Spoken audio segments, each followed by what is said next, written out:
Can Mark Zuckerberg be trusted?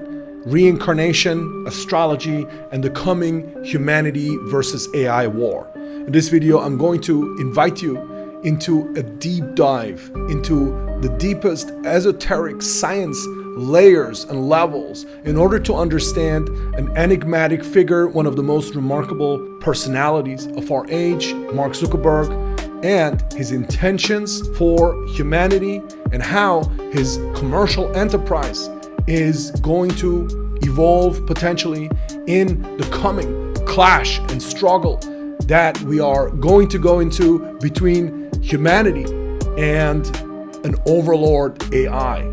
So we're going to find out in this video whether Mark Zuckerberg is on Team Humanity or on Team Skynet. All right, so in this video, we're going to do a couple of things. We are going to find out what's happening to Mark Zuckerberg. He's been undergoing some changes recently that has been in the news. We are going to look at how Zuckerberg's past life karma is shaping what he's doing and who he was in a previous life. We're going to do the reincarnation threats. And then we're going to look at what we can expect from him and his commercial enterprises for the future, for the coming time, and how that fits into the bigger narrative that we're all a part of. So make sure to watch this video until the end. So let's start by quickly recapping Zuck's high-level story arc.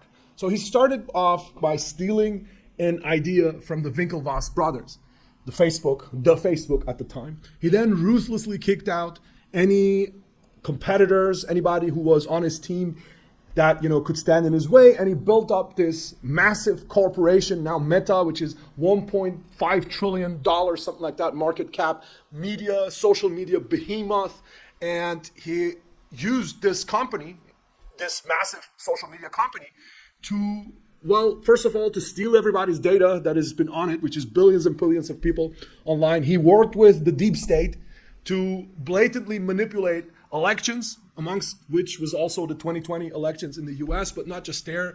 He basically helped to bring into power that which has now been unburdened by what has been. And in between all of that, he also has been frequently mistaken for a robot. So, that's been his story arc. So people have been kind of questioning whether he's a human or a robot because of his demeanor and his kind of strange, general strangeness and weirdness. And lastly, he's also known for having invested in a lot, basically, his entire company's future in some ways, in order to build the equivalent of the Ready Player One world, right? Some type of virtual world where everybody's trapped in there in a 24/7 virtual prison. And, they're happy there, right? They're playing games there in their virtual avatars, right? That's what he's also known for, the metaverse, right? So now this is his high level story arc so far. But now we've had some kind of pretty abrupt changes recently, right? A couple of things happened. Like he looks different, he speaks different, he seems to be on testosterone. I don't know, you guys changed his looks, and he's kind of talking completely differently. He hired a PR company to make him look better with the people who are generally against censorship and the people who are against massive media companies interfering in the elections and stuff. He kind of, with conservatives and with anti-woke people and so on, he hired this PR company to make him look better. He called Trump a badass before the elections. After the elections, he actually met with Trump in Mar-a-Lago, and there he committed to, or it's reported that he seems to have committed to make Meta platforms, Facebook and Instagram, free, allow them to have free speech like X, right? Which is comes obviously as a huge surprise and shock, like what's happening here? Is this actually Mark Zuckerberg? He even actually recently is talking a lot about open source, technologies with regards to the language model, the large language model that he's built. He's made it open source. He seems to play a strange game there where he's completely changed. And now he's talking about, freedom and not oppressing people and so on. I mean, he's not really taking that language, but he's trying to kind of change sides somehow, right? He's trying to change sides. So the question is, can we trust it?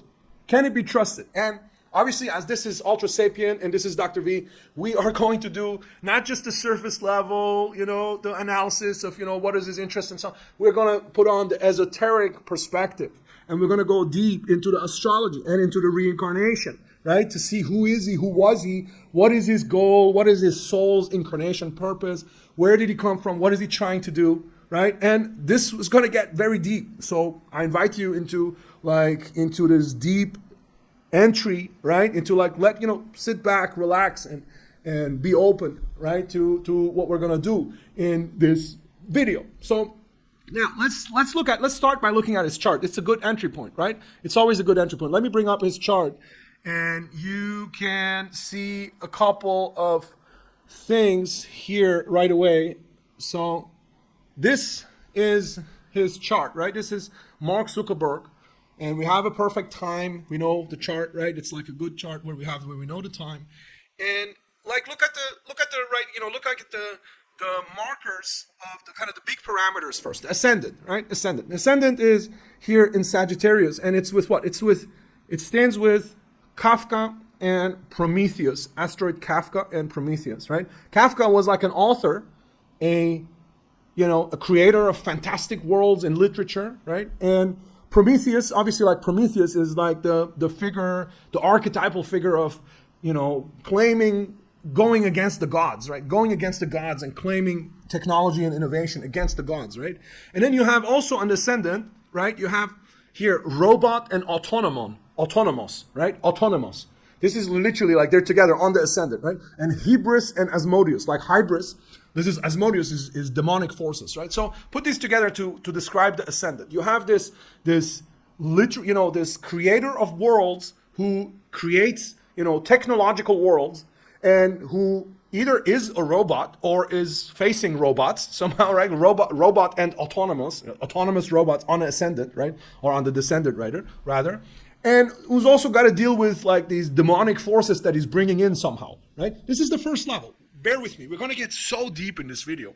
We're going to go so deep, and you're going to be blown away, right? You're going to be blown away by what we will discover and uncover in this kind of deep dive here, right? But we're going to go step by step. So, right? So have patience to get there, right? And also, in between though, make sure to like the video, and after you reflect a little bit, write some comments. It helps to boost the algorithm. If you haven't done so yet, subscribe to the channel and hit the notification bell. All of those things are very important and very much appreciated. So now let's continue to look at his chart. So we have what? We have this is the first level. Then we have a sun. The sun is obviously super important. The sun is with here. You see this here? It's in the 5th with Typhon and Epimetheus. See here, Epimetheus.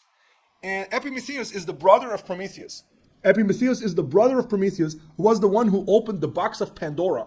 And in that box were all the evils and all the bad things in the world, right? They all came out, right? And this is on, actually the star is not shown here, but this is the star Algol, okay? It's on the star Algol, which is a very malefic, evil influence. So you've got Epimetheus and Typhon. Typhon is another evil influence. It's like kind of the dark forces that Zeus had to fight against, right? So Epimetheus is kind of opening the box, the Pandora's box, and letting in a lot of darkness somehow. In the guise of what? In the guise of a utopia. Utopia is here too. Of a successful utopia. Nike is success, right? He opens the box to bring in a lot of darkness, right? A lot of darkness in the guise of some kind of successful utopia that he's bringing, right? This is through his creations. It's the 5th zone, through his kind of very serious pursuit and disciplined pursuit of his creations. That's his Saturn, that's his Capricorn sun in the 5th, right? And this is kind of opposing the people. The people here, you've got them here, right? And what else? You've got here on the, you see this, Pluto, this is on there's a star called Princeps, okay? This is with Pluto and Magion and Machiavelli, okay? So Princeps is boss, right? Is the boss, right? Is the star that makes everything turn into the highest level boss. He's the boss of what? He's the boss of power, right? Magion is magic, right? And Machiavelli. And Pluto is power. So he's the boss of Machiavellian power moves, right? He's like the grand boss of Machiavellian power moves. And this grand boss of power moves, it's opposed to his Mercury right here, right? So Mercury is in the opposition to Pluto. People who have the Pluto-Mercury opposition, they tend to get into these, manipulation, power struggles. It's basically, look, Pluto, power moves, right, against information, right? Mercury is communication and information. People who have the Pluto-Mercury hard aspects, they often get into, blackmail, manipulation, anything around power expressed against information, for information, right? Power over information. They want to have power over others through information. That's Pluto Mercury, right? So he has power over everybody through their data, through their information. This is information, right? It's data is information. He's making these Machiavellian power moves with other people's information, right? And what is here? You got Brecht here. Brecht. You see here Brecht? Is Brecht, actually. Brecht, yeah, is Bertolt Brecht. This is a writer, is an author. It's a German author, another who was very kind of socially critical author, right? And John Dee here as well, on Mercury, right? So he's kind of the socially critical forces of communication, right, are in here too. And this is quite interesting. We had several times already the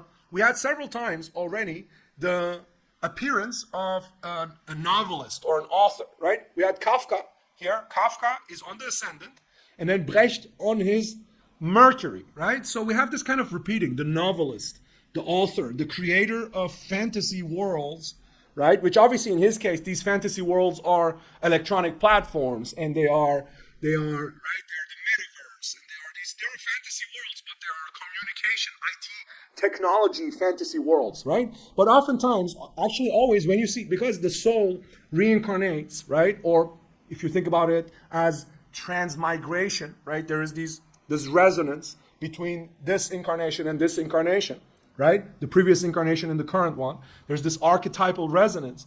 And the soul kind of, you can see in the chart of the one, the themes of the previous one, right? You can see them. So you have the innovative novelist, the creator of fantasy worlds, right? Who has this who faces some type of robotic demons, right? So this is a synopsis of Mark Zuckerberg's incarnation details, basically, right? The parameters of his current incarnation's destiny, right? Now, let's take this deeper and let's look at the reincarnation patterns. Let's look at the continuation of his soul's mission across multiple incarnations. I've talked about this in previous videos. There is several ways you can get to this. You have to look at recurring themes, as well as a sort of recurring expression of the soul as well, which very clearly shows itself in the expression of the physical appearance as well. Now, sometimes this appearance, the appearance is, and the character and the personality is so similar that even kind of, the general populace, the general population, people, just everybody picks up on it, right? It's kind of so blatant that people pick up on it, right? Without even having a lot of esoteric analysis on it. And in some cases, what people pick up on can actually be confirmed by the esoteric analysis. And this is one of those cases because it's been around already for a long time, on the internet, that on various sites, that Mark Zuckerberg has this uncanny resemblance to H.P. Lovecraft that you can see here, right? H.P. Lovecraft. So, and this is true. There is actually more than just a physical resemblance. When you look at the analysis, I showed you just before the chart of Zuckerberg, which shows the author, right? The creator of literary kind of worlds, right? And there's much more than this. The relationship is always written into both people's charts, right? Is written into multiple perspectives from multiple ways into the charts as well. So Zuckerberg continues the archetypal energy of H.P. Lovecraft, right? So H.P. Lovecraft, who is H.P. Lovecraft? He was a great novelist, a great American 20th century author, right? A literary, genius who grappled with demonic forces, right? His literature shows this very clearly. He's basically the inventor of a genre called cosmic horror, right? Cosmic horror. His worlds are populated by, these great powerful beings that are horrible and horrific, right, in many ways. And these beings, they replace any notion of God. So he has no notion in his universe. His universe is kind of this cosmically indifferent, or cosmic indifferentism, it's been called, right? His view. Because there is only these super powerful beings who have plans and motivations that are completely inscrutable and completely, beyond human comprehension. And they're not friendly towards humans. They're at best indifferent. Just like the same way that we look at ants, right? That's how these beings look at humans in Lovecraft's worlds, right? And the most famous one of those is Cthulhu. But there's lots of others. Cthulhu has like a whole myth around it, and there's lots of countless games and other novels. It's created this modern mythology in some ways. But there's other ones, they're called the Great Old Ones in Lovecraft's literary universe, right? His perspective is cosmic nihilism. So it's basically this world where there is no values, there's no, there's nothing higher or better to live for. There's only these incomprehensible, vast forces which are looking down on humans. And we really don't, we can't really understand this. They're indifferent to us, right? Sometimes they wipe humans out, they kill humans, but other times they just influence them for nefarious purpose, for purposes that we don't understand, right? Because they're so much more advanced and they're so indifferent to us, right? They're sort of like nihilistic superpowers. That's Lovecraft's universe, right? Now, what did Zuckerberg create? What is he known for? Having created, right?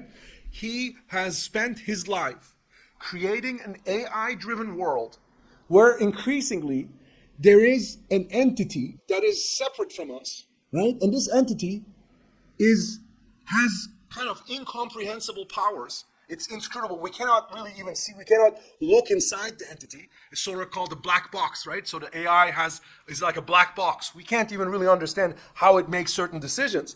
And this entity, the AI, right, is running more and more of our lives, right? Or rather, the algorithm, right? Zuckerberg has created this world, or is at the forefront. He's been the person at the forefront of creating this world where there is a super powerful algorithm, a superpower, the algorithmic superpower.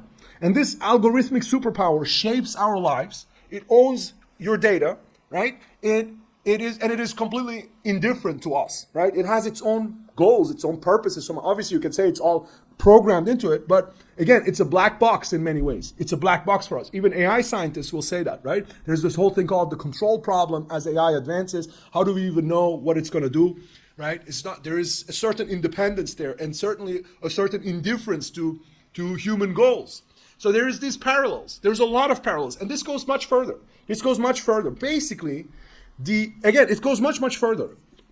Lovecraft, in his world, this monster Cthulhu, it's the super powerful great old one, right? That interferes in human affairs, and it's dormant in a city at the bottom of the ocean. So look at the archetypal, signature. The ocean, Neptune, right? Neptune is ocean. It's at the bottom of the ocean. And there is a city.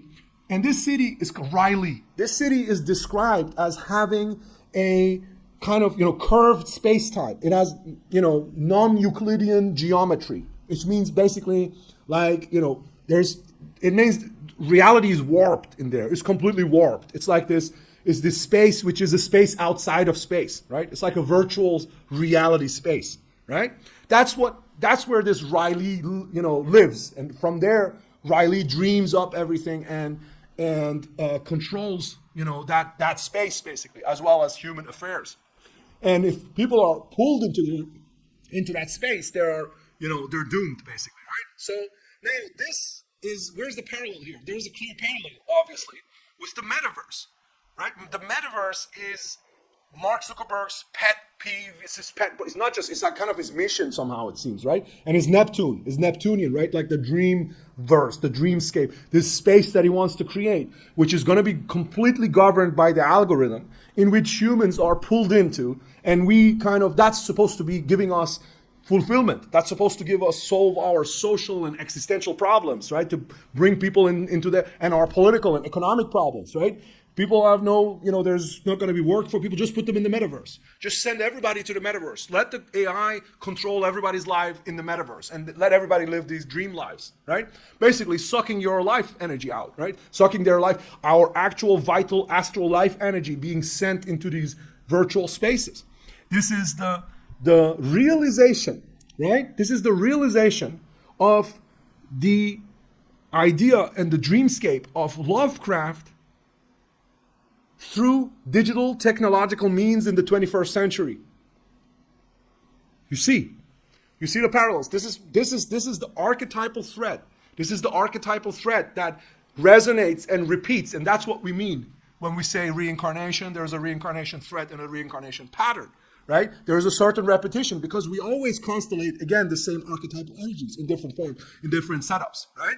This is why there's this repetition. So basically, the world, right? The world that he's building, and there's an interesting entry. There's an interesting side note to this because Lovecraft, he wrote about this thing called the Necronomicon. This was like a grimoire with ancient powers, like vast powers, right? He wrote about this. He was a scientific nihilist, materialist, sort of mechanical. He believed in the mechanical universe, right?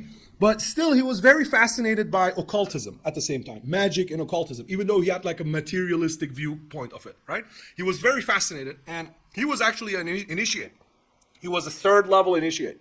So a third level initiate, right? It's in the Mithraic system where you have 7 levels. This corresponds with the 5th level crystallization in the Ultra Sapient system, which in due time I will present more on. But what you need to know about that, at that level, there is already a nascent understanding of higher forces, of communicating with higher forces. There's no mastery yet over them. He's not a master. He wasn't a master. Zuckerberg is neither. But he already had communication with higher entities. He already had he was already starting to, see kind of beyond the veil here and there, right? And the Necronomicon that he wrote is about this grimoire, right? It's about this kind of evocation of great ancient demonic powers. And this is actually what he did, because when you look at it, this is what he's continuing now. He's actually building now, Zuckerberg is building now, that same, demonic world that he dreamt up in his previous lifetime, right? So now you're going to say, mind blown, right? Okay, where do things go from here? Where do things go from here? Where do things go for Meta and for humanity, for us? Can we trust Zuckerberg when he's now coming out and he's saying that, I'm going to allow free speech, I'm going to do this, I'm going to do that, right?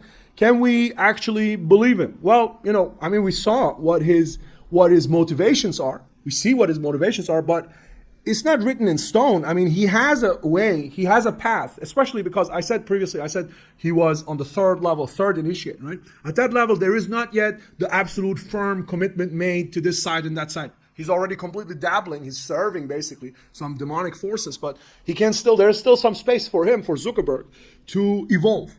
There is some space for him to evolve. Now, when you look at his upcoming transits, let's do that, and let's kind of think where the journey could go for him, right? Let me bring up the chart here, and let's look at that. So currently, he has, when we look at his transits, right? Currently, he has you can see this here, since last year, he has a Uranus transit, right? Exactly on his sun. Here, you see this? All right, this was here basically the whole of, it started, in March 24, right? When Uranus first came into that conjunction with Algol, right? And Jupiter was there too. So Uranus is here, right? It is on his sun and on his, exactly like triggering his sun and moon, right? He has like a sun-moon opposition in his chart, and Uranus is there, right? So Uranus hitting your sun means that you completely change, right? Uranus hitting your moon is completely, you change your whole emotional side and your circumstances, everything. Like he has this complete and radical shift of everything, once in a lifetime shift. Like Uranus is hitting both his sun and his moon. So the change that you can see outwardly is very real, right? It's very real. Like it's really triggered by a massive real change. So if there is any time a real chance for him to evolve and change and become somebody else, right, in life, it's now. This is now, right? This is from now till, You see this goes on till March 25, and then kind of starts to move away. Uranus moves away, right? It's still just a few months, but this change that he's undergoing right now is a once-in-a-lifetime chance for him to change, right? So that's true. Now, what happened, does that really mean that he's changed for the better? Does that really, mean that this is a question that's still open. Let's continue looking. So what else can we say? In the chart as well, what we can say is Pluto has now entered Aquarius. Obviously, the big phase that's coming up now, Pluto and Aquarius phase, is going to be about people struggling against the power of technology. The power of technology, Pluto, right, in Aquarius, and people, communities that stand for freedom, is also Aquarius, struggling against the power of technology, right? But also the elites and the cabals asserting their power through technology is also Pluto and Aquarius, all of this. This phase has just started, right? Is this good for Mark Zuckerberg?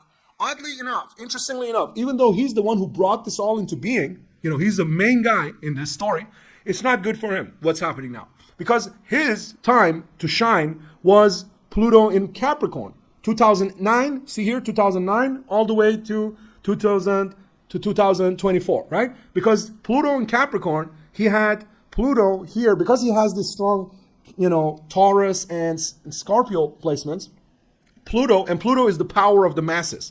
Pluto always stands for the masses as well, right?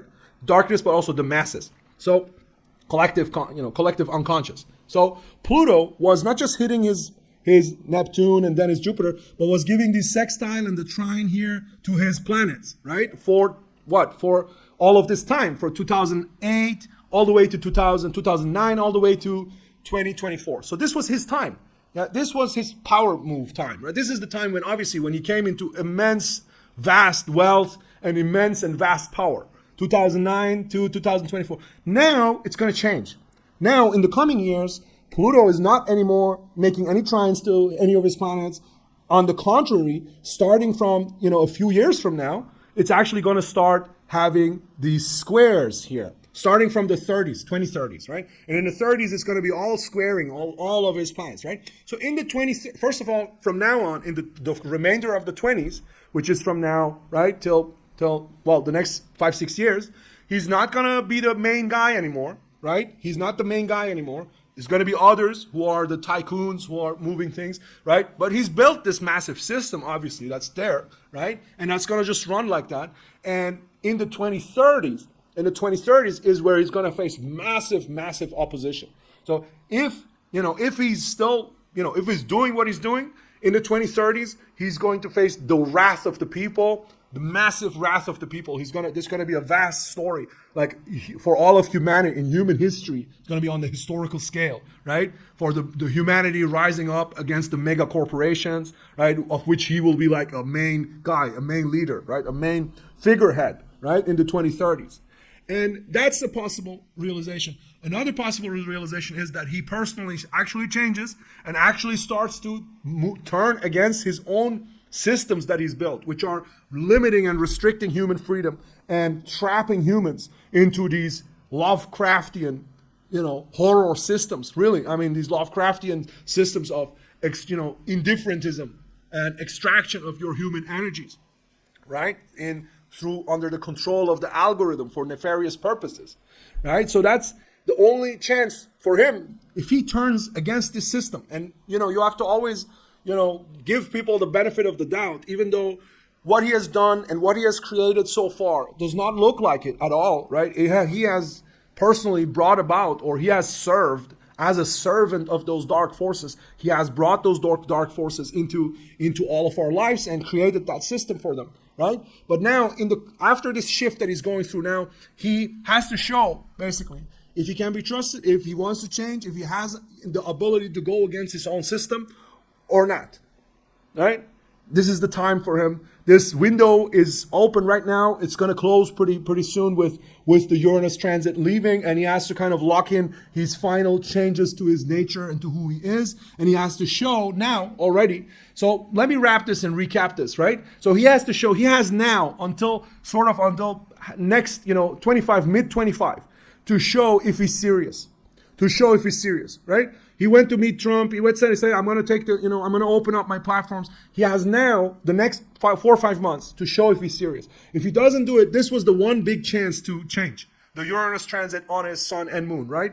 If he doesn't do it now, then he's going to be locked in that position. There's very little kind of opportunities coming up for such massive and radical change, in which case he's set up for the 2030s as facing massive opposition from the people who will be rising up against these systems. Now, this is us wrapping up this story, and if you want to go deeper into this, if you want to go deeper on your own background, on your own reincarnation patterns, and understanding everybody has these patterns, everybody has these connections. We can work together on this. You can find the link below and find out more. There's many different angles of how we can deepen the work. Classes, courses are coming for people who want to learn spiritual astrology. If you want to learn to do spiritual astrology the way I'm sharing with you here, with understanding the deeper patterns, you can do that as well. There's going to be a lot of offers that we will be sharing here at Ultra Sapient. So make sure to go on the links and leave your email for what's coming up. And also, again, comment and like on this video, please,